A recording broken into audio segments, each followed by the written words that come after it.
All right, we're good to go. Alrighty, guys. Well, thanks for coming back for week two. It's good to know we didn't scare you off. If you're not muted right now, go ahead and make sure that you're muted, and that will help make sure we don't have any distractions going on during the meeting. But real quick, wanted to touch on something from last week. If you guys didn't see it in the email, or you're like me and sometimes you just don't read emails, last week Eli asked about a priori reasoning. What is that? And I needed to go look it up because the definition escaped me. But a priori reasoning is a form of reasoning that is not based on experience. It's based purely on reason, whereas a posteriori reasoning is based on experience. So those are going to be the two main things with those. That obviously goes a lot farther than that, but that's the big thing. Anyways, this week we're going to look at the axiological argument for the existence of God. So that is a big fancy word that means value. So there are a lot of different versions of the axiological argument. And the ones you're going to be most familiar with are going to focus on morality or moral values and duties. But there are also varieties that focus on aesthetics. So beauty, is there objective beauty? Things like that. And people will make arguments for the existence of God from that sort of thing.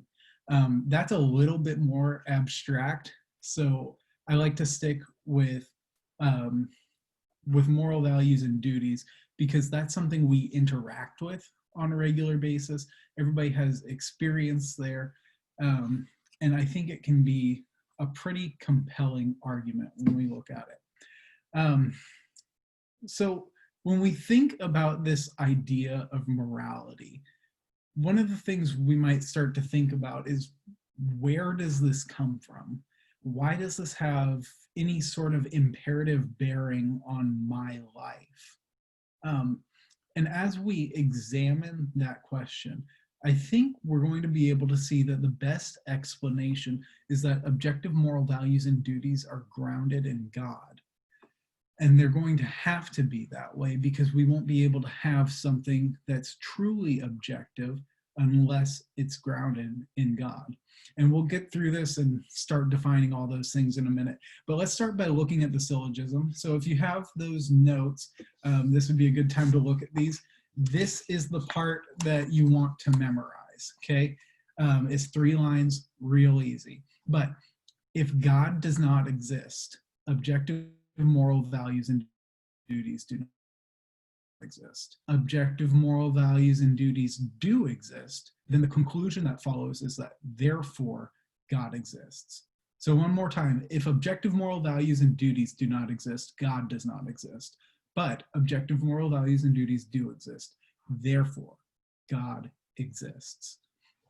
So at first blush, this seems to some people are going to say, this seems pretty good. Some people are going to say, I don't know about that.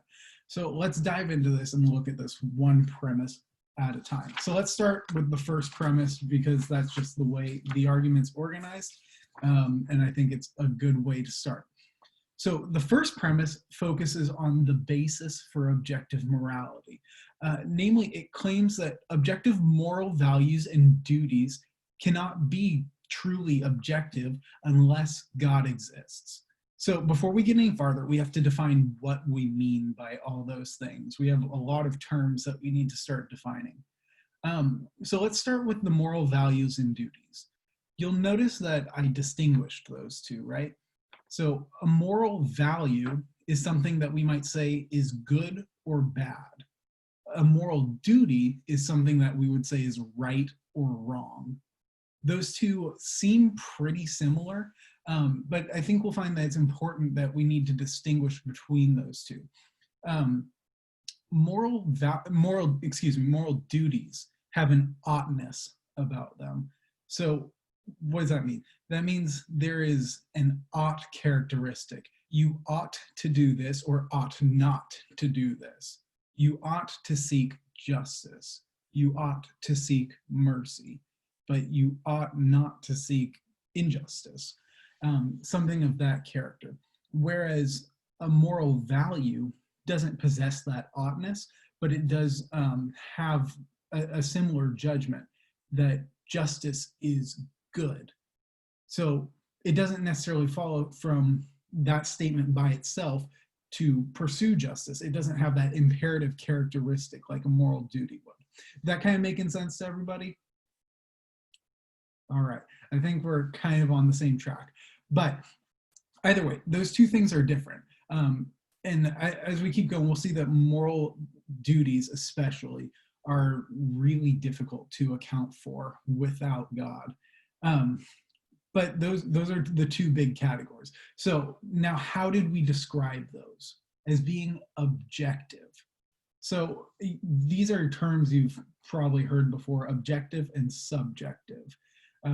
It's pretty easy to remember the two because objective sounds like object and subjective sounds like subject. So a subject is an individual or a person. So this is going to be dependent on a person, whereas objective will be dependent on an object. In other words, something that is objective is true regardless of what persons think, feel, or value concerning it. So if I say it's objectively true that 2 plus 2 equals 4, if I say, as Ian Hunter, well, I think 2 plus 2 equals 6, because that's how it works in my world, it doesn't matter, because it's objectively true that 2 plus 2 equals 4. So we can kind of get the feel for that there when we're talking about something that's objective. So objective means that it's mind independent, okay? That's going to be one of the easiest ways to remember that. Mind independent, regardless of what someone thinks about it, is going to be true. Okay, so objective moral values and duties. That's where we're going with this. So now we kind of have a feel for what that means. Something that's true, whether or not I agree with it. Something that's right, whether or not I think it is. Okay, so to flesh this out a little bit, it's helpful to consider something that's subjective. Now, you guys, I think a lot of you will know that Brittany is my beautiful wife, and that any of you who have spent much time at all with her will know that she is a strangely picky eater. How many of you guys don't like peanut butter and jelly? Anybody? Yeah, Brittany's the only one because she's weird. You know, and so I can say, Brittany, I think you're wrong for not liking peanut butter and jelly. And in a sense, I can say that, but in a more true sense, that's kind of an absurd thing to say, because liking peanut butter and jelly isn't something that you will necessarily be right or wrong about. It's an opinion. Why? It's subjective. It's not something that is true regardless of how we think about it. The proposition, I enjoy peanut butter and jelly sandwiches, is totally dependent on me. It's totally dependent on the subject. Okay, so that is what we are not talking about when we're talking about objective moral values and duties. Okay, so when we bring this back to the main contention of the first premise, it's that to get a moral value or duty that's truly mind independent, that's truly objective, God has to be the basis for that. On the classical view of theism, God is the locus of goodness and he's the object of morality, and he should be seen as its basis. So because of the undesirable implications of denying the second premise and saying that objective moral values and duties don't exist, a lot of people will try and deny this first premise and say, well, no, you can have objective moral values and duties, and you can have them without God. So if we take that kind of view and say, all right, let's see if this works without God. Can we have something that is truly objective without him? If we take God out of the picture, that means we're removing the supernatural, which means we're left with the natural. So we only have the natural or physical world to work with. So this would be a view called naturalism. The natural is all that exists, okay? So all we have to work with here is what we can see, touch, taste, and smell, and all those sorts of things. This is going to be the realm that we have to try and figure out objective moral values and duties from. So one of the best possible explanations on a naturalistic worldview for moral values and duties is some sort of evolutionary paradigm.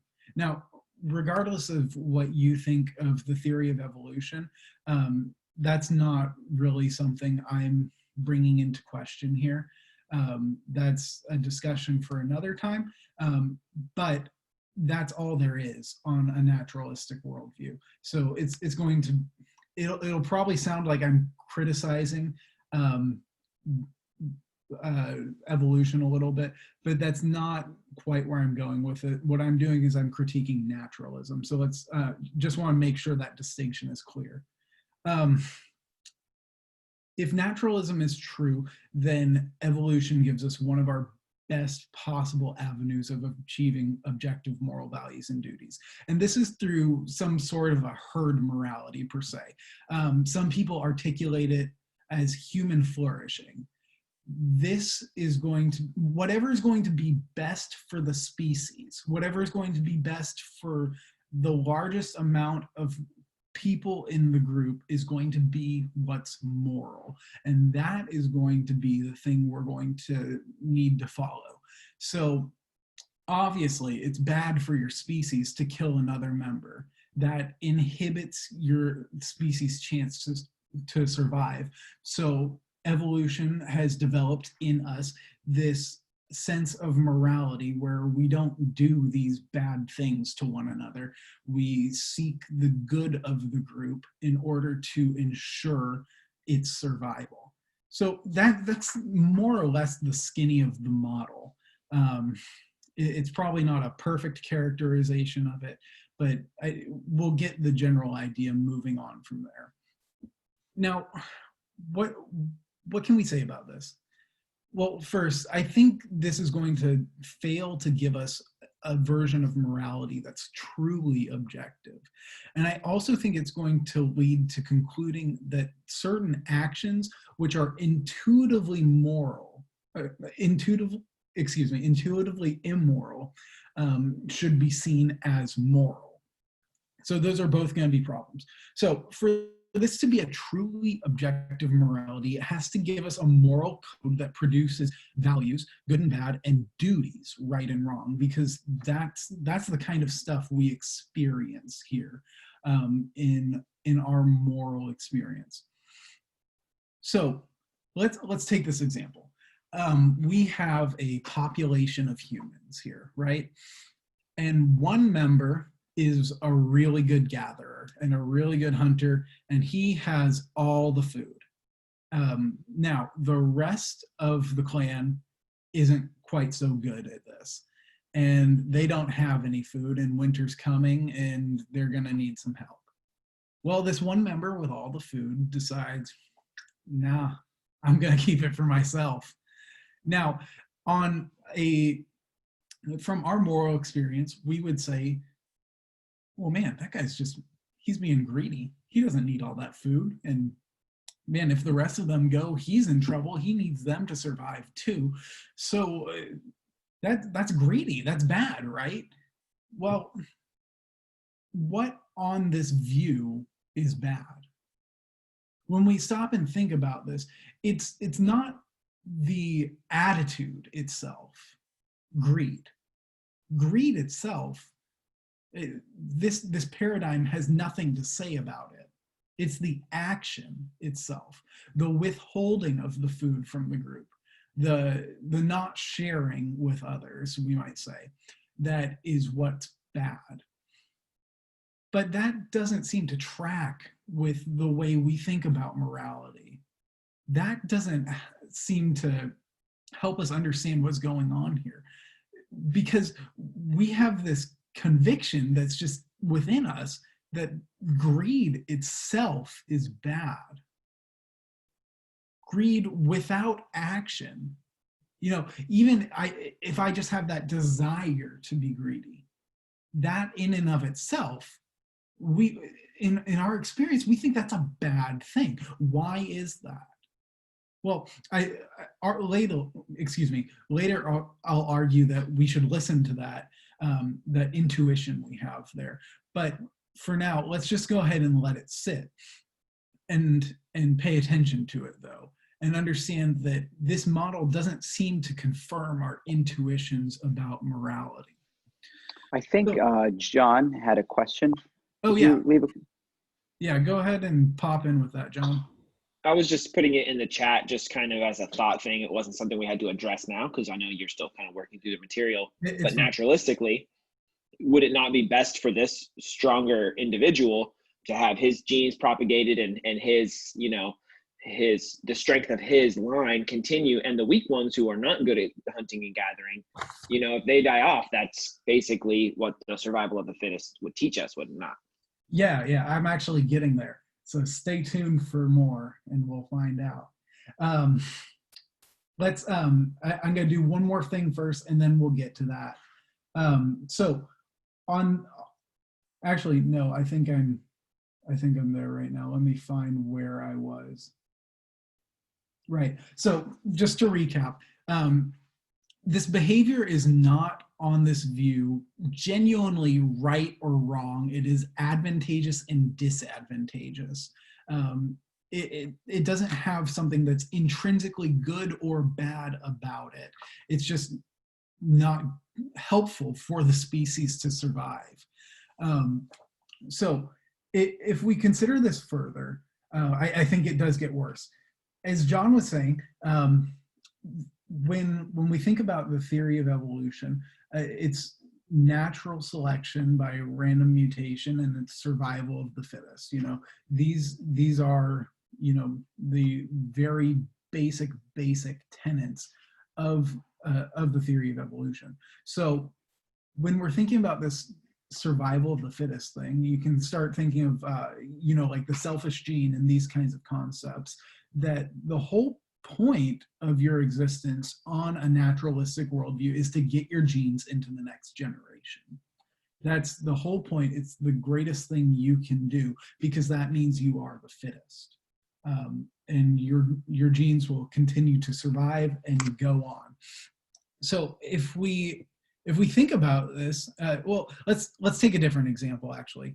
In this situation, in order for a male of this population to get his genes into the next generation, he has to kill a sexual competitor for whatever reason or whatever circumstances that may lead to that.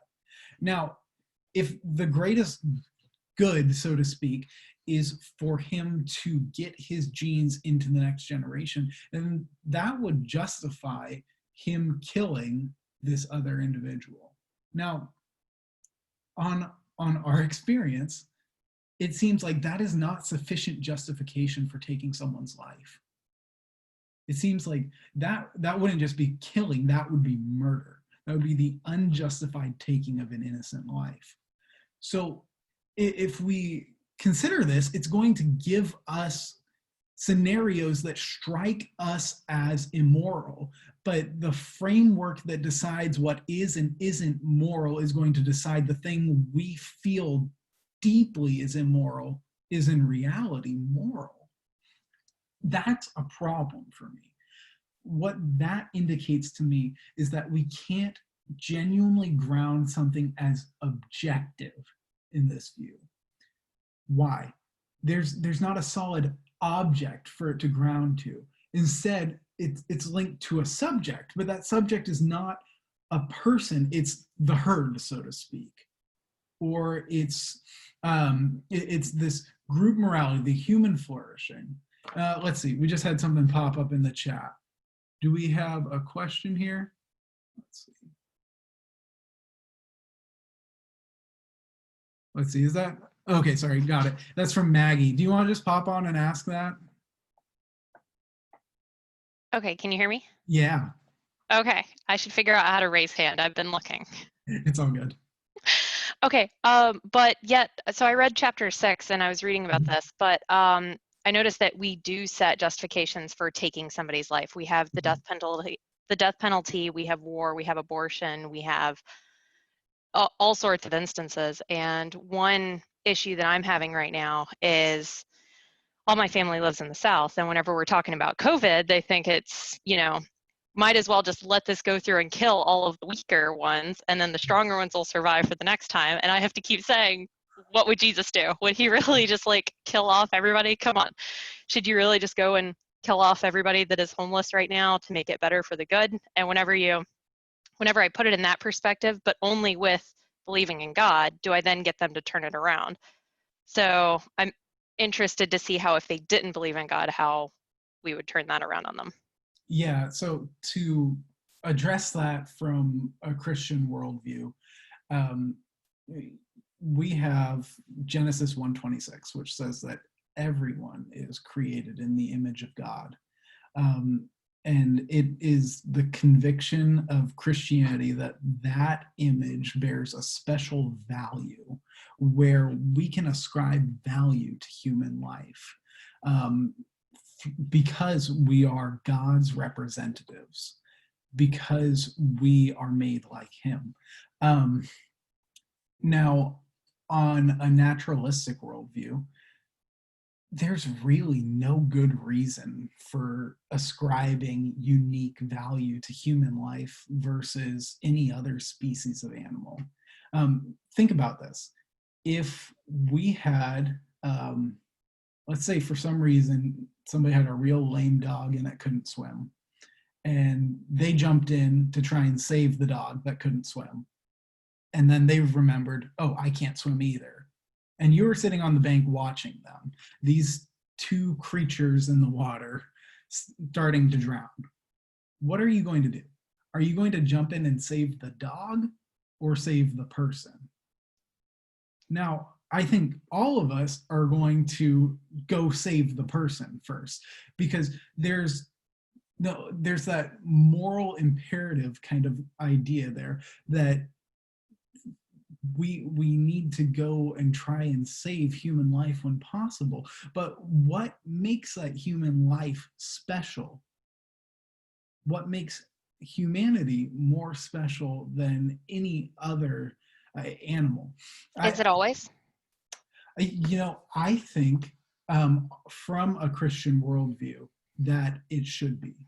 I think we should see human life as more valuable than other creatures because we're created in the image of God. Now, that doesn't mean we just go and, wantonly kill or destroy the environment, or do foolish things like that. But if it's going to, if you want to get in a trolley car kind of situation where you have to choose one or the other, and we're going to do a thought experiment like that, I think from a Christian worldview, we are obligated to attempt to save human life. Now, on a naturalistic worldview, I don't think you have any sort of justification for doing that. But what I think you'll notice is that people want that justification, and they're going to try and find it. They're going to still have that innate desire, that belief, whether or not they can justify it, that human life is valuable. So I think that's somewhere where we can perhaps catch people living out of step with their worldview, if that makes sense. I'm going to keep moving because I just looked at the time and we are about a half hour in, so we got to keep rolling here. Another quick point, I won't dive into this, on naturalism, it's even possible that altruism is immoral. If you're interested in that more, I'd recommend you go read The Law of the Jungle by J.L. Mackie. We talked about him last week, brilliant Australian philosopher.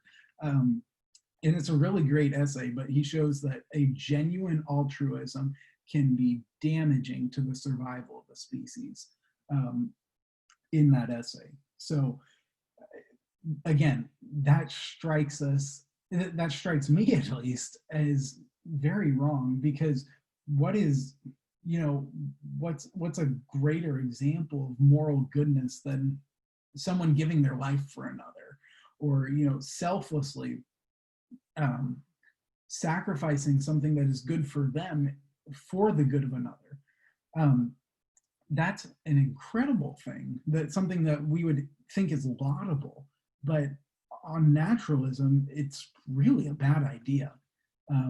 And there's no reason to do that. Altruism is doing something good for somebody else at the expense of yourself. Does that make sense? Okay, cool. So on the theistic model, we propose a benevolent and morally perfect deity whose very nature is the basis for all things that are good and right. So that means that actions are not just advantageous or disadvantageous, they are genuinely good or bad, because they either agree or disagree with God's nature. So here we're contending that God's nature is the only sufficient grounding, and we didn't exhaustively try and cover other attempts to ground objective morality. I just wanted to go with this herd morality or human flourishing because that's really the most common, and I think probably most successful one that you'll hear. Let's move on to premise 2. Objective moral values and duties exist. Now, I wrote down 6 different propositions here. I'm going to read them off one at a time, and I want you to just think about them. First, murder is bad. Rape is bad. Racism is bad. Love is good. Justice is good. Altruism is good.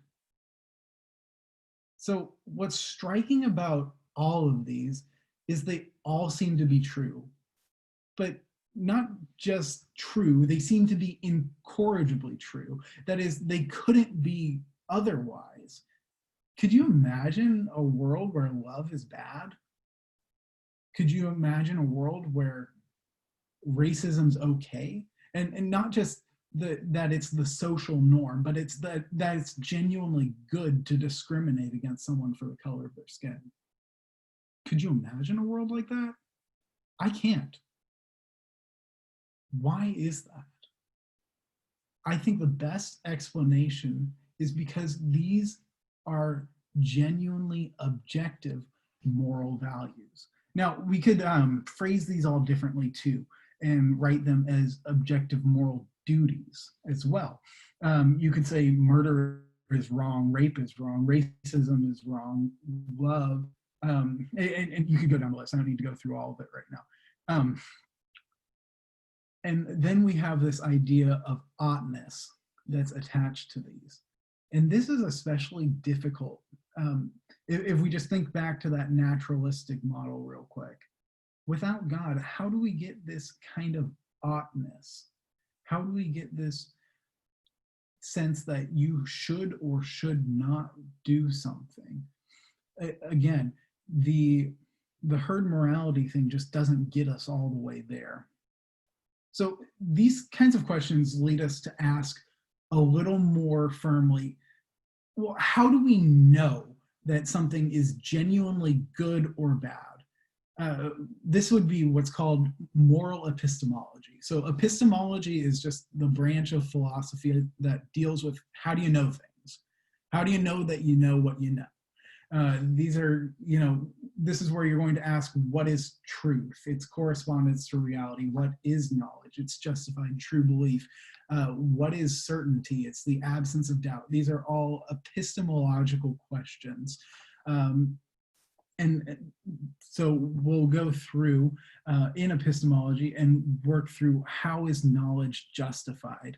In moral epistemology, we're trying to figure out how do we justify certain moral claims. So let's just take, for instance, murder is bad. How do you know that?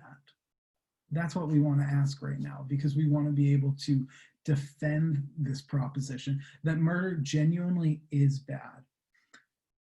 So first, I want you to notice that when I say murder is bad, there's something that clicks in you and just says, yes, he's right. Murder is bad. Don't do it, right? If you don't have that, you might want to go see a psychologist. And that's just the way things are. Psychopaths and people with mental impairments are really the only individuals that lack this sort of knee-jerk reaction. So what is that knee-jerk reaction? What can we say about it? If you guys remember from the email, I sent you a longer paper that talks about moral intuition. Now, you don't have to read that. That's totally extracurricular. But I'm going to give you a very brief overview of what that is. Now, intuition is a type of perception. It's a faculty that we have. So what are other faculties? Well, sight and sound, or sight and hearing, excuse me. Those are all faculties that we have. So perceptive faculties work in much the same way. Perception is something that encompasses the senses and other ways that we apprehend things. Intuition is one of those, okay? So just like I could look around and see that lamp over there is kind of a weird yellow brown color. I don't really know what you might call it. But I can know that because I perceived it through the faculty of sight. It's the same way for moral intuition. I have this intuition, which is based in my experience in the moral world, where I can just say, you know, murder's wrong. It occurs to me that way. And that is an acceptable means for justifying basic moral principles. Now, moral intuition is not for deciding the trolley problem. Any of you guys know what the trolley problem is? Anyone ever heard these before? Anyone ever watched The Good Place? Is it like the one where it's like a trolley is like moving at on a railroad track and 10 people are tied to the track versus one person? Yeah. So it's headed toward 10 people, and you're standing next to the switch, and you can flip the switch and save those 10 people. But in doing so, you'd kill the one person or something to that effect. And there are a lot of different versions, and then you can go around and change it. So now all of a sudden you're someone's power of attorney, and some doctors come to you and say, you know, we can kill this one person and use their organs to save these 10 people. It's a problem that's designed to have no good moral solution. And our moral intuition is not designed to make those kinds of judgments. It's designed to make these quick, basic moral judgments like love is good. Those are the kinds of things where we can gain legitimate knowledge through moral intuition. Similarly, we have moral experience, and that's going to be very similar. You know, this is going to be how we've interacted in the world before, the different things we've done. Now, these are both, intuition is based in experience, but it's not always dependent on having had an experience. I have never been the victim of murder. I've never been an accessory to murder. I have never committed murder. I've heard about murder. So in a sense, I have a third person experience of what murder is, but I don't have anything closer than that. So really, my moral intuition is a more robust faculty in this area than my moral experience. I could think through and find justification. You know, murder, it takes someone's life unjustly, it causes pain, and you can really walk through and break it down that this is wrong and find reasons for that. But I don't think we need to do that because we have the faculty of moral intuition. You know, it's the same way. If I saw a red door, I now have knowledge because of that perceptive faculty that that door is red. I don't even know what tools you'd use to do this. I don't need to get something out to measure the wavelengths of light to make sure that the light reflecting off that door is actually within the red spectrum, okay? I can have knowledge without that kind of experience. So that's what I want to get us to here, that there are some basic moral propositions that genuinely seem to be objective. You know, regardless of what people say or think, these things just seem to be the way they are. So if that is the case, then that means both of our premises are pretty strong. So that would mean that the conclusion is going to follow necessarily from these two. So if there's no better way to ground objective moral values and duties, then God is the only plausible option. And if objective moral values and duties do exist, then it's going to follow that God does exist.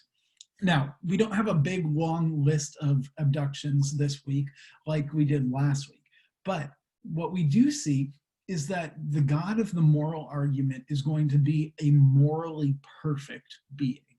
Now, that's a little bit short, but it's going to carry a lot of implications with it, because that's going to mean that a morally perfect being is going to have to be just. He's going to have to be good, loving. You know, you can go down the list, benevolent, all these wonderful things you could say, and we could probably be here for another hour. I don't think we want to do that. Suffice it to say, he's morally perfect. So however we account for the identity of this deity, it's going to have to be one that's morally perfect. So we can't have, as we get down the road, we can't have a deity that's morally imperfect. So as you can imagine, not everybody finds this argument compelling. A lot of people really do, but there are a lot of people that don't. Some of that's based on misunderstandings of the argument, and some of it's based on some really good objections and considerations that we need to wade through. So the first one, and I think the one that you'll hear more than any others, is, well, you don't need God to be good. You don't need God to be good. Look, I'm an atheist and I don't believe in God, and I do morally great things all the time. I volunteer to feed the homeless once a week. I give to Save the Children because they cornered me as I was walking back from lunch and I couldn't say no. And you know, you go down the list, whatever it is. There are morally actions that people who believe in God perform all the time, and we are not debating that point. Some of the most wonderful people I know are not theists. They don't believe in God, yet they're morally exemplary people. So where's the disconnect here? Why do they think that? So it's based on a misunderstanding of premise one. So remember premise one, if objective moral values and duties do not exist, if God does not exist, objective moral values and duties do not exist, excuse me. It's when some people hear that, they think what you're saying is without believing in God, you cannot be objectively good.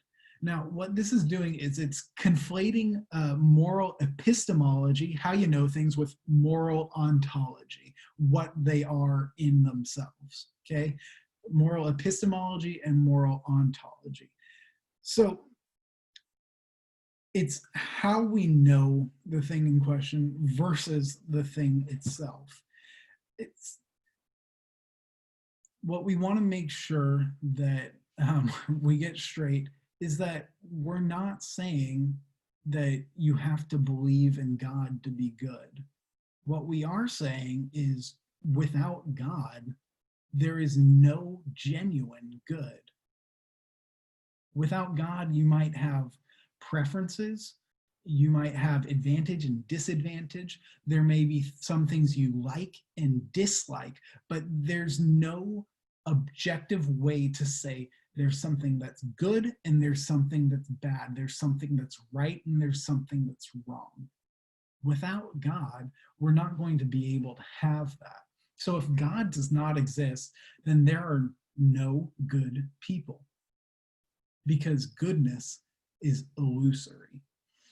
So I think in this scenario, a good thing to do is to kind of turn the tables a bit and ask this person, you know, you said that you're a good person. Where do you get this idea of goodness?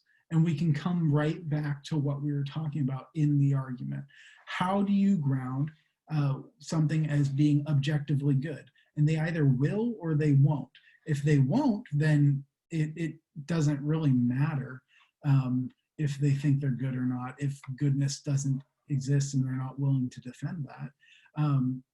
But if they do, then they're going to need some good way, some reasonable basis to found goodness. So the next objection is called the Euthyphro dilemma. Plato wrote in a series of dialogues, he has Socrates talking with this guy, Euthyphro. And Socrates asks Euthyphro, is something good because God wills it, or does God will something because it's good? Now this, I remember it was over sushi, having a conversation with somebody, and it was probably the second or third time I'd heard this, but I'd never gotten a hold of how to respond to it. And I just sat there and said, you know, that's a great question. I don't really know. Is something good because God wills it, or does God will something because it's good? Now, let's just stop and pause here real quick. Anytime you're in a discussion and somebody gives you two options and says, quick, pick one, stop. Just tell them, hit the pause button and think. There's probably a third option that they haven't presented. Maybe they don't know it. Maybe they just want to get that soundbite answer from you and get you in a pickle. Most of the time, that's not going to be the case, but unfortunately, it is sometimes. But what this is what's called a false dichotomy. There are two solutions, and neither one is right, and that's intuitively correct. So what we need to do is think, well, what could be the correct solution then? Is something good because God wills it? No. Does God will something because it's good? No. Well, what about God wills something he is good? That's our answer to the Euthyphro dilemma. God wills something because he is good. Notice when I was talking about objective moral values and duties being grounded in God, that I took pains to state that they were grounded in his nature or in his essence. It's in his very being that objective moral values and duties are grounded. You see, if objective moral values and duties are grounded in something other than God, then that means God is subservient to those things, and he ceases to be God in any intelligible sense.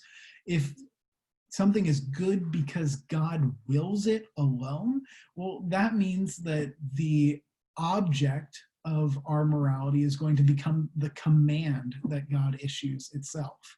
And that's going to be a problem, because that's going to seem capricious. See, if it's the command itself, and God says today murder is wrong, what stops him from tomorrow saying murder is right? We're going to have a problem there. But if we see morality as being grounded in God's nature, then God cannot do otherwise than he cannot express morality otherwise than he has, because to do so would be contrary to his nature, and that's something God can't do. It's logically incoherent. Okay, Objective morality has to be based in God and in his nature. All right, let's keep rolling because of the time. I think we got 2 or 3 more of these. We got 3 more. Okay. Absolute versus objective morality. Now, a lot of the time, you'll hear this in something like maybe Maggie's family post that, you know, oh, well, man, I don't even want to say that. It sounds so terrible.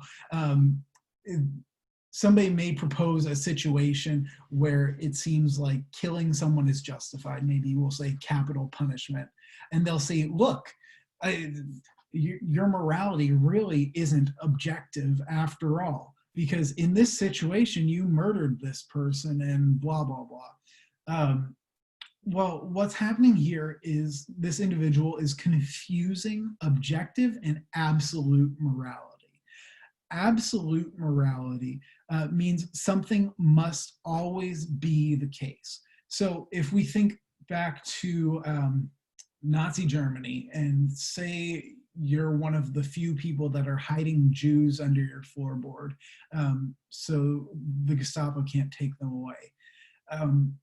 A moral absolutist would say, if they come in and ask, are there any Jews here? You shouldn't say no, because that would be wrong to do. There's going to be some third option that you can choose. I really don't know a good way to get around that, but there are some people that think that way about morality. I'm not one of them, but that's something that you'll have to figure out on your own. What we mean when we're talking about objective morality is, again, it's mind independent. So this idea that murder is wrong is going to be true or false regardless of what we think about it. We're not saying murder is wrong in every situation all the time, regardless of the circumstances. We're just saying it's wrong regardless of what we think about it in these situations. So we want to make sure we don't let people get away with confusing absolute and objective morality, because what we're claiming in objective morality is a much more modest case than might be claimed through absolute morality. So second to last one. This one, honestly, I feel like this one's going out of fashion. You're probably not going to hear it as much now as would have been common to hear it 20 years ago. But this is that morality is relative. Some people just deny the second premise outright and say, you're right, morality isn't objective. Morality is relative. And people do this in different ways. It will either be relative to a culture, social construct, narrative, something of that nature, relative to the individual. Everybody determines their own morality, and you seek what's best for you, and you do you, and I'll do me, and this radical outworking of Western individualism in that sense. But relativists often cite differing moral norms between cultures in order to argue for their point. By showing that, you know, in culture A, they do something that culture B would say is bad, but it's perfectly acceptable in culture A, we can show that this action is relative. So what do we want to say to that then? Normally, these kinds of examples that are pulled out, they aren't going to be terribly basic moral propositions like culture A thinks murder is wrong and culture B thinks murder is okay. Now, we're not talking about culture A thinks this specific scenario is murder and culture B thinks that same scenario isn't murder. We're talking about murder removed from the scenario just in general. You're going to find this on more trivial moral disputes more often than not. What I want to do is I want to take these 6 basic value propositions that I listed at the beginning and say, are any of these truly objective? Are any of these true independent of what any individual or any culture has to say about them? You know, and some people may be willing to bite the bullet on one or two of them, but honestly, I can't see anyone. Well, I shouldn't say that. I can't see any person I would want to be within 10 feet of um, denying that racism is wrong in the 21st century here in America. That's just, it's so difficult for me to imagine somebody thinking that's okay, somebody thinking that's morally acceptable. We understand that regardless of what white supremacists think, that racism is objectively wrong, and they should not be allowed to act on that view. When we think through relativism, I honestly think it's disturbing. And we can see that on that individualistic model. If we think about a cultural, well, let me stop on this individualistic model real quick. On an individualistic model of relativism, something that we consider morally good and morally bad are morally equal propositions. So it would be morally equal for one individual to feed a hungry child as it would for another individual to say, this hungry child is a drain on society's resources and therefore he should be eliminated. Now, that's disturbing. And a system of relativism that is individually relativistic has no way of saying one of those is wrong, because that would be imposing your morality on someone else, which is the cardinal sin on relativism. That's the thing you don't do. So I think we can see pretty quickly there that this is going to take us down roads we don't want to go down. At a societal level, this is going to be really difficult because it's going to prevent the possibility of any moral reform. Now think about it. If the society determines what is moral, let's go back to racism. In the 1960s, here in the United States of America, racism was still perfectly acceptable. Most people thought it was, you know, they were either morally indifferent to it or they thought it was fine, you know. So if we take someone like Martin Luther King Jr., he is no longer a moral reformer. He is an immoral man because he is going against what society has set as the moral norm. So this problem of moral reform becomes a massive issue for a relativistic model of morality. I think what we need to do instead is trust our moral intuition and lean into this idea that morality is truly objective. So the last objection we've got, and I'll wrap this up in the last 4 minutes, and we'll take questions if you have them, but if not, you can go. What you'll often hear people do is they'll bring up the problem of evil in some fashion or another.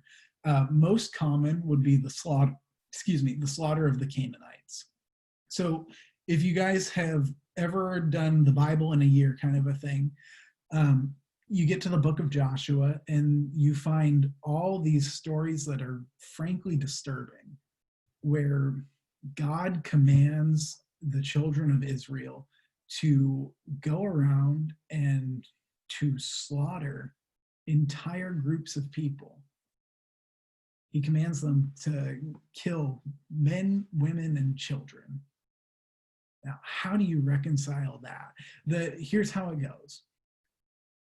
You know, maybe God is necessary for morality, but even if he is, it's not your God, because Yahweh is an immoral Bronze Age deity. And it goes down the line that way. So honestly, I find this to be very disturbing. You know, it's not it's not the, I had a bad day, let me go grab my Bible and flip open to Joshua and find the conquest narratives, these harem texts. It's not a comforting part of the story to go read. So how do we respond to somebody who says, this is a clear defeater for the moral argument? Well, I think that it's not a clear defeater for the moral argument. I think it's a red herring when we're talking about the moral argument. So it's something that takes you off course from what you're talking about. Let's just give it to him for a sec. Let's say, you're right, Yahweh is an immoral deity, but that's not what we're talking about right now. What we're talking about is whether or not God exists. We haven't tried to figure out who's God or which God or what kind of God yet. We're talking about, does God exist? And if God does not exist, here's the kicker. There's no good or bad to talk about. If God doesn't exist, then you can't say one way or the other that this slaughter of men, women, and children is a bad thing, because there is no standard by which to judge goodness and badness. So in order to say that this is a bad thing that's been commanded, we need an objective moral standard to get this idea of goodness or badness in the first place. So let's not let people get away with that on us. Let's make sure that if they're going to make this kind of claim, that we don't just let them make the claim and get scared and back down, but we have to make them justify the claim. Now, wow, you said that the God I worship is immoral. Where do you get this idea of morality? These are the kinds of questions we need to ask. So, on aggregate then, I think there Hey, are... Ian. Yes. Would you, when it comes to having a conversation with someone, and they jump to this, Mm-hmm. would you try to really work them back to establishing the existence of God first, instead of like, hey, I'll answer your question, then we'll come back? You really want to say, let's not change the subject, or not like you would say that in a harsh way, but you would try to say, hey, let's deal with this subject first, then we can deal with the God of the Bible. Yeah, I think you may have said what I was trying to say a little more clearly. But we want to take these issues sequentially. And if God doesn't exist, talking about, the conquest narratives in Joshua is, honestly, it's kind of pointless. It's just like when you get to to your senior year of English and you have to read part of Beowulf and you say, this is stupid, it has no point. It would be very much in the same boat if God doesn't exist. It might provide historical insight or something of that nature, but it's not going to provide the kind of consequential foundation for a Christian worldview like we suppose that it does now. So yes, in these situations, it's very important to make sure that we handle these sequentially. And one of the best ways to do that, I think, is to turn that conversation. Where do you get this idea of good and bad, right and wrong, evil, and just, excuse me. So when we look at this argument on aggregate, I find the moral argument very compelling because I find both of the premises very hard to get away from, especially the second premise. But the first premise, I just can't see any other way to truly ground objective morality. And I have this incredibly strong conviction that objective morality truly does exist. So if God is the only way to ground that, then that means God exists and there is a morally perfect deity.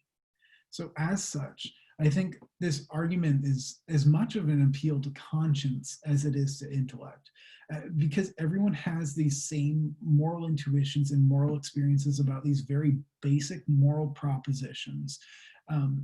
It's very difficult to make sense of otherwise. So in that sense, the moral argument really provides powerful evidence for the existence of God. All right, guys. Well, thank you so much for coming in and listening tonight. If you got to go, you got something else to do, feel free to hop off. I'm going to stay on for the next 10 or 15 minutes to field any questions you might have, to try and clarify things. So let's go ahead and get rolling with that. I do have a question, Ian. All right. So I've got a few things to kind of, I guess, get through as far as to express it. But what you're saying here for the moral argument is you've got like a premise and then another premise and then therefore. So, if God exists, then there are, objective morality, and there is, and so therefore God exists, paraphrasing. But I was almost wondering, like, when we were talking about like naturalism and morality, and it's like, it's almost like in some ways naturalism doesn't even explain the existence of why we even talk about morality and values, and I was thinking almost like Descartes tracked all the way back. He's trying to prove existence. I guess, would you say that he's being epistemological?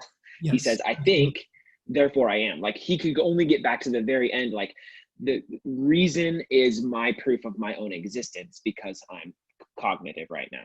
And I was wondering if there's almost like a Descartesian way that moral argument could be expressed, almost just like we think about morality, even apart from objective moral and truth and values, but it's almost just like we think morally, therefore a moral being that's greater than us exists, almost like that. You know what I mean?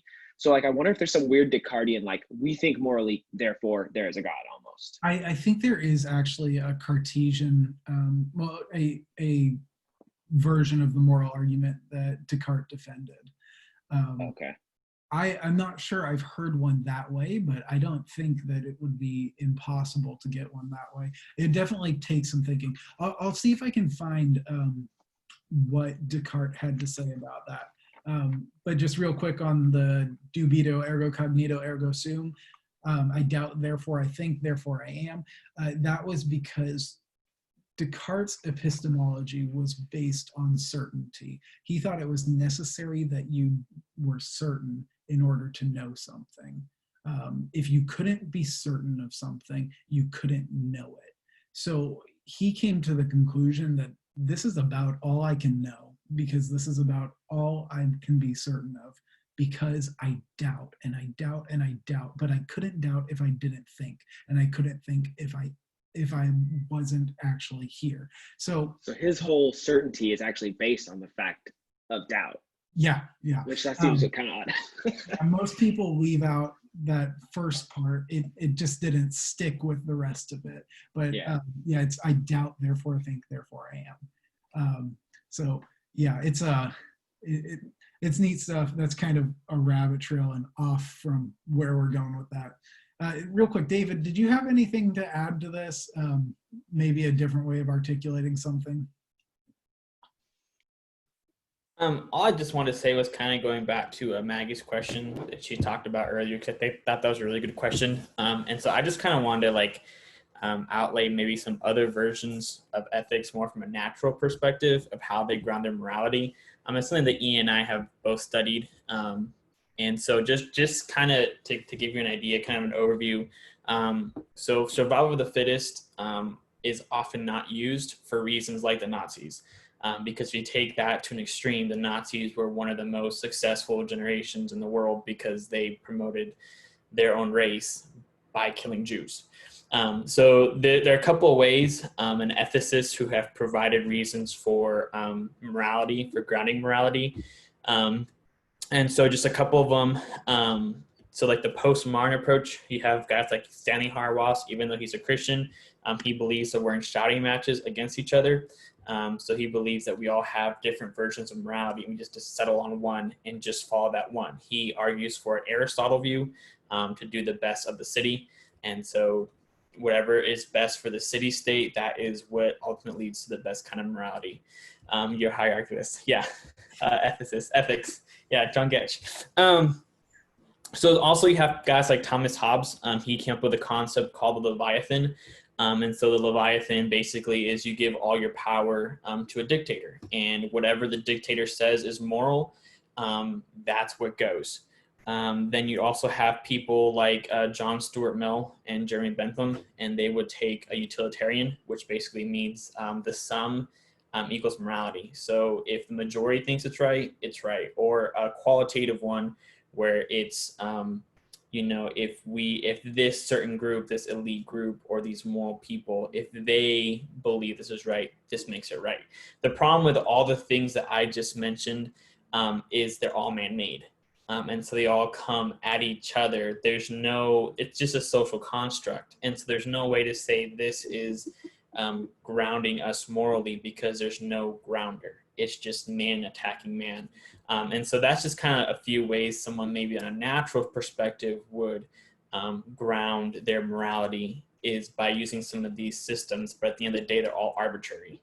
Just as we try to prove today, that you have to have an objective morality to ground any kind of talk. But those, I just want to give you some different ethicists and different people to answer your question of how you actually ground these moral judgment of, is it justified to kill? Is it not justified to kill?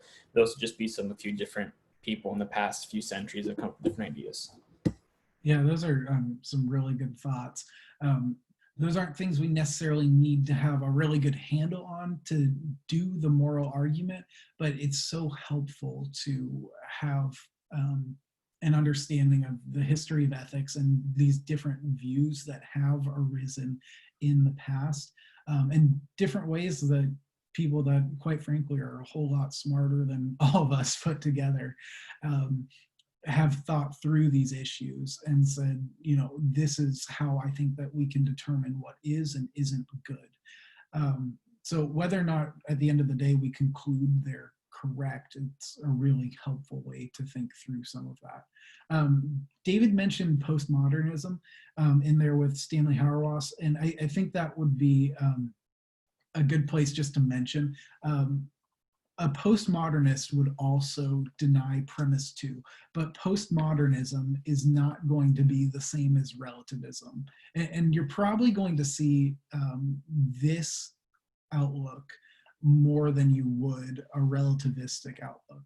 Someone who is a postmodernist and understands what they're talking about would deny that it's possible to get a sort of meta view on the world in general. Everybody is confined to a social construct or to their narrative in whatever fashion that might be. And from there is where you look at the world. So you can't understand things from an overarching perspective, which they claim somebody who argues for objective morality would be claiming.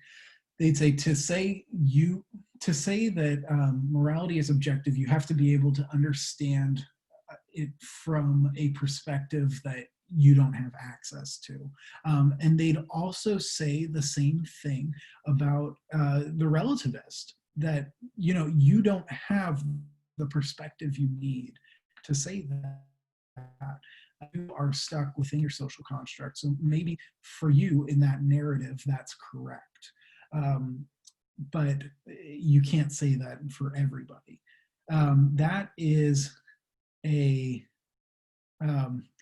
brief and probably not great overview of what postmodernism is. And it's very difficult to talk to someone about this kind of thing if they're a postmodernist. What I go back to are those core moral truths, those 6 different propositions. And my strategy is to attempt to demonstrate that regardless of your narrative, regardless of your social construct, even if we do suppose that is true, these things seem to be true in all of them, regardless of what we think. So why is that? What makes that the case? And I try and drive it back that way. Somebody who is entrenched in this view is going to have a very difficult time admitting that racism would be okay in somebody else's narrative. And I'd try and, what you want to try and find is their hot button, so to speak. If somebody is, if let's say they really care about the environment, you know, which is an awesome thing to do.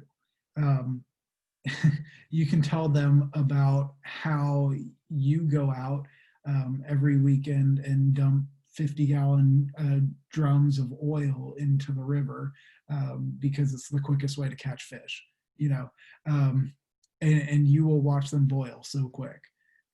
It's because they think that's an objective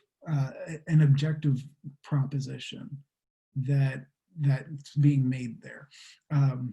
And we can push somebody to either act inconsistently with what they say they believe, or to recognize the inconsistency through a strategy like that. So does that kind of make sense? A lot of blank stares.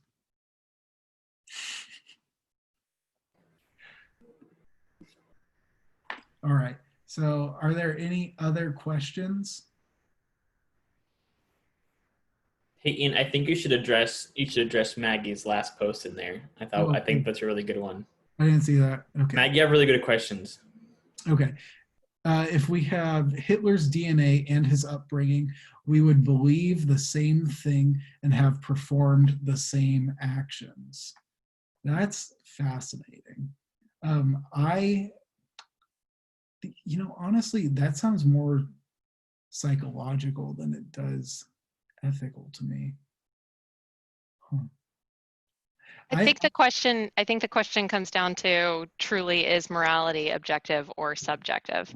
And personally, I'm still having a problem with that one, because it seems like the only things that you know that are your moral code comes from your experiences and your upbringing, what you've been taught. Mm-hmm. So I'm having a hard time saying it's objective. Okay, yeah, for sure. And again, at the end of the day, if we say, you know, we can't conclude that, then we say we can't use the moral argument. And we got 4 more that we're going to go through. So just because the moral argument is out doesn't mean God's existence is out. So that's a little exercise I like to go through anytime I'm confronted with, you know, a different possibility, is think through where can we go with this? Where's this going to take me if I go this way? And in this case, it's not all that bad for what we're talking about at the moment. I think what that one is going to come down to is, like you said, whether or not it's objective or subjective. So I think it may very well, it's completely plausible that if we were raised by Hitler, we would believe the things that Hitler did if we were his children and all that. But the question becomes, would we be right in doing so? Would that still be more? If I believed and was taught that it is good to kill Jews because you're going to have a purer, stronger race of humans at the end of the day, is that now right?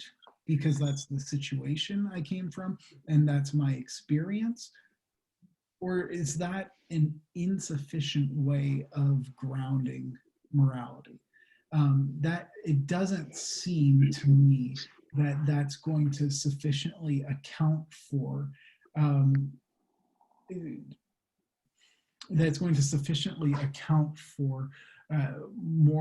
moral experience of humanity in general. Where, you know, so there's a guy named David Wood who does a lot of work in this kind of area, and he's a former psychopath, and he doesn't have Well, he didn't. He got counseling and things, and he's better now. But he tried to kill his father, and he did not have that, sense of, this is a wrong thing to do. This is a bad thing for me to do. So for him to, for us to say then, because of his genetic situation, because of who he is, blah, blah, blah, is it then okay for him to kill because he doesn't feel remorse or doesn't think that way? I think we're all going to say no. It's not okay for him to commit murder. The court system would say yes. Well, not that it's okay, but they would give him leniency because of it. He's not culpable. But he would still be a danger to society, and he would still be committed in that situation. So the action itself is not permissible, but he, because of a mental disability, is not culpable. And that's absolutely right. Because if I'm standing next to David and David is standing next to Nathan, and I push David into Nathan, it's not David's fault that Nathan got hurt. It's my fault because I pushed David. David didn't cause that. So it's the same kind of thing in that situation. Because of that mental disability, you can't hold someone who's a psychopath culpable for their actions, but at the same time, their actions are still wrong. They're still bad, and that's what we need to wrestle with here. So I was going to say, yeah, go ahead. And I know someone else probably wants to jump in here too. But I was, Ian, I'm curious what you would say about this. This is kind of tying back a little bit to Maggie's, I guess, the subjectivity of morality. Do you think that some of morality, how we think of it, is tied to our social constructs, like the family I grew up in? I was taught certain things were wrong. Mm-hmm. And then later I discovered, okay, that was just something weird in my family, or something. It was a form of Christianity that really wasn't tethered to the scriptures. And so my conscience was set. Mm-hmm. This is right, this is wrong. So there is a subjectivity that we all struggle with when it comes to morality because of social constructs. But there's a somewhat of a universal aspect to morality where everybody pretty much comes down to killing someone else is wrong, like, or things like that. So there are some absolutes, but the subjectivity of social constructs makes this muddy. Would you say that, and Maggie, I don't know if that's kind of where you would struggle a little bit too on that? That is exactly where I'm struggling, because I was taught a certain list of rules, and then you come back and realize that that's not what you believe anymore. For sure. Yeah. I've been there personally.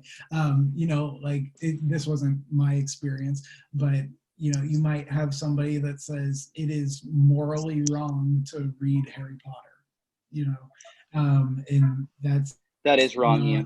No. Read all the books. So mine too. Morally wrong person then in that case.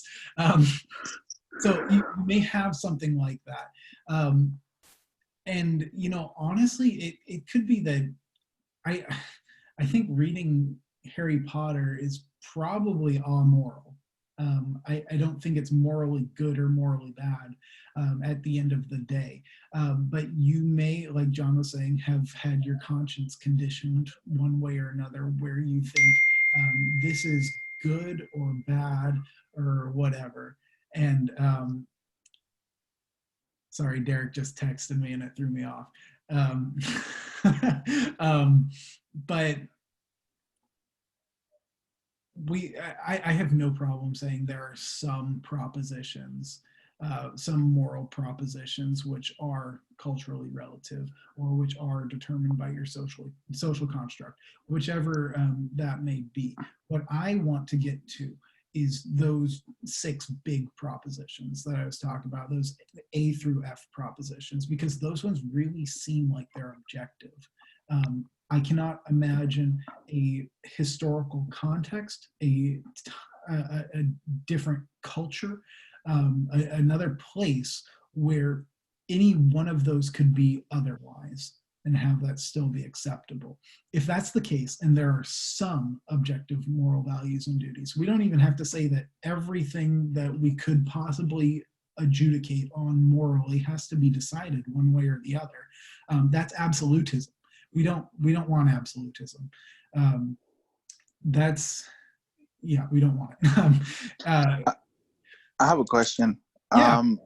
One of the things that I was thinking about whenever Maggie was mentioning the thing about her professor and things like that, one of them will be that the only conclusion that you have to come to, and from my perspective, is that he has to affirm that whatever Hitler did was not objectively wrong, because if it's something that is within your DNA and something that you get from a sociological atmosphere, or whatever you want to call it, that in itself means that it's not something that he could have done, and then like that he could have changed is something that was within his own nature. Yeah. And then another thing that I was thinking about was that kind of like sort of going along the lines of what Jonathan was saying, if there are certain things that our parents may tell us that are wrong, but then at the same time we kind of do have the freedom of doing those things, but they're really not wrong, they're not objectively wrong. Wouldn't that be some sort of example of Romans 14, where somebody has certain convictions and for them it is wrong to do certain things, but yet again we do have that freedom within ourselves?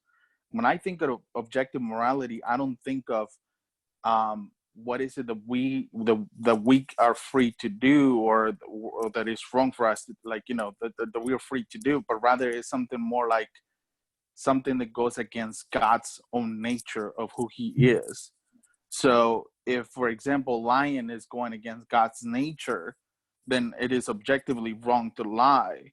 But reading Harry Potter is not objectively wrong because it is not against God's nature, So there's a difference between one and the other. I don't know if that makes sense. Yeah, I think there's a great way to think about it. I try and stay away from lying at people because that one gets hairy really fast. Like, is it okay to lie to a member of the SS that you have Jews in your basement? I mentioned before I'm a moral hierarchicalist, so that means the way I determine my ethics is that you follow the greatest good. So some people think, well, isn't that kind of the end justifies the means? That's what we call consequentialism, and that is an ethical system based on whatever the end is. And if you want to see the best critique of consequentialism in the world, you need to go watch Breaking Bad, because the whole thing is a critique of consequentialism. The end does not justify the means because the means will destroy the end. Right. And I'll just leave that one there and let you go watch the show. It's great. But on hierarchicalism, you follow the greatest good. It's a greater good to save someone's life than it is bad to tell a lie. So in pursuing the greatest good, I have no problem lying to an SS guard about Jews hiding under my floorboards. What was the first part of the question again? As far as like my question? Yeah. Right. You kind of had 2 parts to it. What was your first part again? It was more of a comment, rather like she gave us an example that her teacher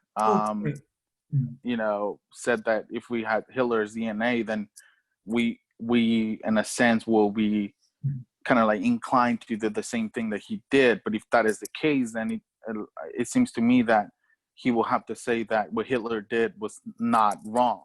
Right. Now, so something that popped into my head while you were saying that, it occurred to me that your professor may have been a naturalistic determinist. Right. And that's what I thought as well. Yeah. So that's a view on free will that you don't have it. We're just biological machines, and you're going to do whatever the chemicals in your brain make you do. You are just like any other animal. There's no immaterial part to you, and you are a slave to your instincts. You don't, at the end of the day, have any control over what it is you do.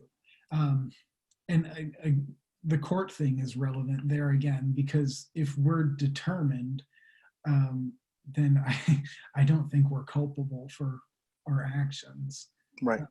If I have no control over anything I do, then I can't be held accountable for the things I do because I didn't cause them to happen. It's amazing how our justice system presupposes that we have freedom of will. And ethics really changes if you do or do not have freedom of will. So it's a very different conversation than the one we've been having, but it's not without consequence. All right, any other questions? Can I bring something else up? Yeah. That is somewhat related to, it's a different topic than what I just said, but I have recently, I don't know if you're familiar as far as like David Wood, like I know you just mentioned him, but I know that he had a debate about 3 weeks ago or something like that. And one of the premises for the other guy was free will. I mean, not free will, well-being. Well-being being the basis of your morality. If well-being is the basis for your morality, that we can agree that well-being in itself is a common goal that we have, and that we'll say that well-being is not necessarily an objective thing, like unchangeable or anything like that, or independent of human beings, but it is objective in a sense that it is the basis for your morality, and then it will also be your common goal, that the well-being of humanity is the main goal, the objective goal that you have. And so how I know from my perspective how I would respond to that, but right now it seems to me that is the most popular view that most atheists are adopting, that well-being is the one thing that that is the most important thing, and that's how you determine morality. Yeah, that goes along with that idea of human flourishing, or it really comes back to this idea of a herd morality at the end of the day. So what you will hear some people do is redefine what objective means. And it sounds like that's kind of what happened in this particular discussion. I don't follow David Wood super closely, but I'll watch his stuff every now and then to see what he's up to.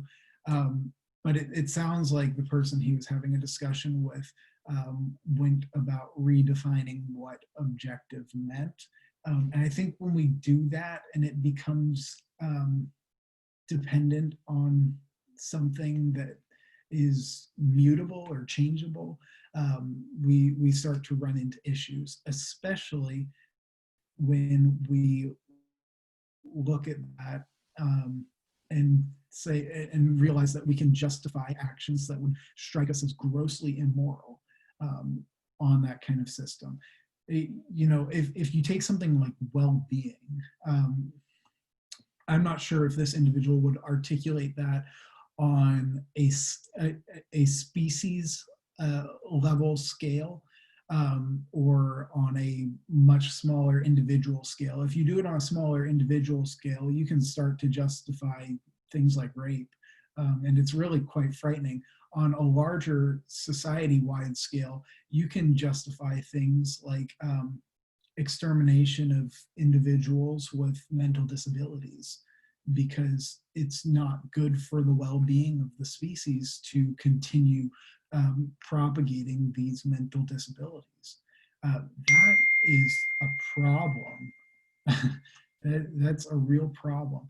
If this comes back to that conviction that I think is ingrained in us, that human beings have a unique value to their lives. So regardless of whether someone is on a ventilator and barely alive, or whether, whatever you might imagine that could potentially decrease someone's value, there is an intrinsic value to life that I think we as Christians have a duty to fight to preserve. So anyways, I think that kind of gets around that. Could I interject something with that? That's one of the most common responses, is that, well, obviously human flourishing or whatever, societal flourishing is the right thing. And the reason why that argument goes over so well is because it appeals, as Ian was saying, it appeals to that intuition that, yeah, my society ought to flourish. I feel like that's a good thing. But the biggest problem with that is that it makes the huge assumption that nobody seems to catch, which is the fact that we're all now assuming that human flourishing is objectively good for me to be a part of, without any kind of defense for that. And so you're making the object what you're causing to be the objective rule, assuming an objective rule once again beyond it, without any justification for that anymore. And I would agree, human flourishing, helping my community survive is a good thing, but we actually have no reason to say that it is a good thing. Why not why not locust flourishing or dog flourishing? Why human flourishing? And if without a reason for that, then the entire premise breaks down automatically. And that's been helpful to me, because we don't think about it in terms. I let you in here for a reason. Yeah, I agree with that, and the reason why I was thinking that is because basically what you're saying is I don't know, like sort of like how, like what Nathan was saying, is like they're presupposing goodness before they can actually come up with a moral system. So therefore, like, it's like if I presuppose goodness, then in reality I'm presupposing something that I'm denying exists. Because the whole thing is that when they're talking about, like when we're talking about morality, they will say that objective moral values don't exist, but then at the same time they will say that like flourishing or well-being is a good thing. But how do you know that that is good? So it takes us back to epistemology versus ontology. What exactly we're talking about here? What we're talking about here with a moral argument is ontology. What is the foundation for those moral values, objective moral values, versus epistemology? We all can know what is good and what is bad. It's sort of like with intuition, but that in itself doesn't really explain really what the grounding of morality is. I don't know if that makes sense. Yeah, I think we got it. Alrighty, guys. So thank you guys so much for participating. I am going to go ahead and hop off because I get to get up when the clock still has a 4 on it to go to work tomorrow. So you guys have a wonderful night. If there are any more questions or anything else I can help you guys with, please shoot me an email. I'd love to help. Next week, David will be taking the lesson and he'll be doing the teleological argument. It's going to be really good. A lot of people find this argument very compelling. And I think we're going to have a good time with it. So anyways, shoot me any questions you have. I'm here to help. But otherwise, have a great night, guys. See you guys later. Thanks, everyone.